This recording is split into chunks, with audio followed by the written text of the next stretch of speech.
Alright, so what's up sa inyo mga kaibigan? Well, it's me, Teacher Kevin PH, and this is Clint Adams Tech Shop. We're back with another video.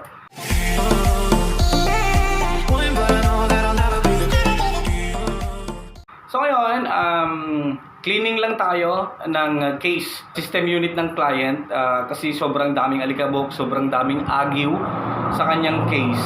Iba yung board cleaning, motherboard cleaning sa pagme-maintenance natin sa mga case ng ating mga system units. So ang gamit ko lang dito, paintbrush lang and konting sipag at malilinisan natin ng maayos yung ating PC case. Pinaklas ko na rin yung kanyang board mga kaibigan kasi super dumi ng case niya.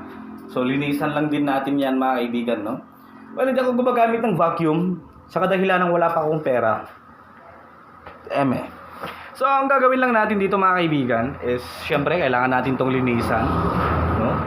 Syempre, especially sa power supply niya. Goods pa naman yung power supply nito, pero ang problema nga lang is yan. Super dami ng alikabok. So as part of maintenance na rin to mga kaibigan, gagawin natin. So yan, tinanggal ko na yung kanyang board, nilagay ko na sa isang bubble wrap for the meantime. And iwa-wirings din natin to ng mas maayos. Pero ito kasi mga kaibigan, ang gusto ni client, papalitan na yung kanyang power supply. Okay? And sabi ko naman, goods pa yung power supply Pero sabi niya, papapalitan na niya, no? So nag-order na tayo ng power supply. And hindi pa kasi siya dumadating. Pero ngayon, linisan lang muna natin kasi nagpa-maintenance na siya. Tapos na natin linisan yung kanyang motherboard mga kaibigan.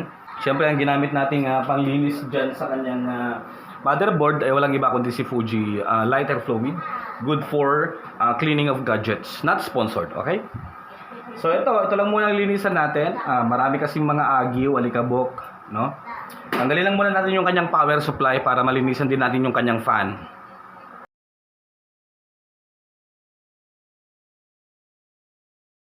Yan. So natanggalan natin yung kanyang power supply. Super daming dumi din dito mga kaibigan, no? Yan. Goods pa naman to so far. So yan, linisan natin yung kanyang power supply mga kaibigan. Tanggalin natin dito sa mga screws dito. And isa pa na nakita ko dito mga kaibigan is dito sa mga casing talaga niya. Dito muna tayo mag-focus. Tanggalin lang natin lahat ng mga agiw. So dami niyang mga dumi. Doon kayo, madumi dito. Linisan natin. Paintbrush lang gamit natin syempre.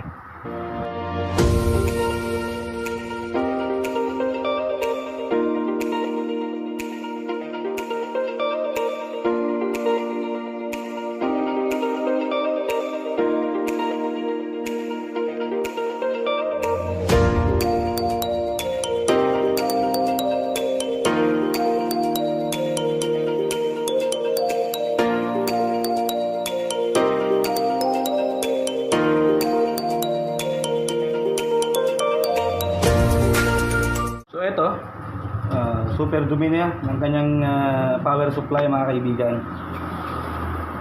So,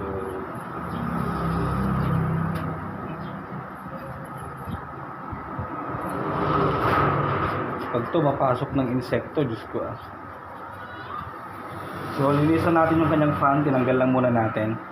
Yan, super dumi mga kaibigan.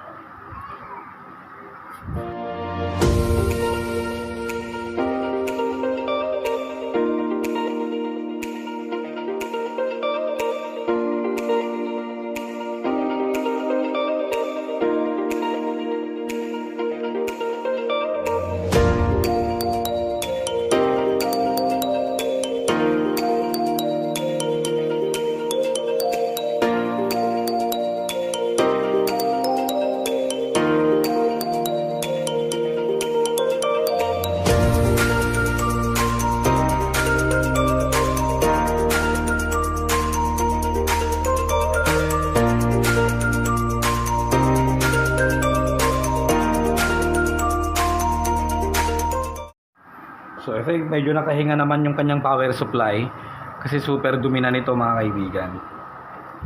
So yan, balik lang natin, no, sa kanyang mismong case kaha.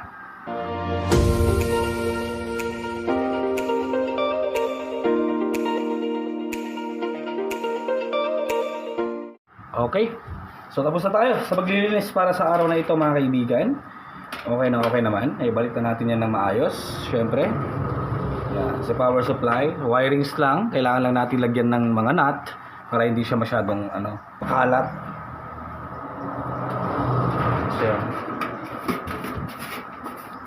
So PC maintenance lang para sa araw na ito mga kaibigan.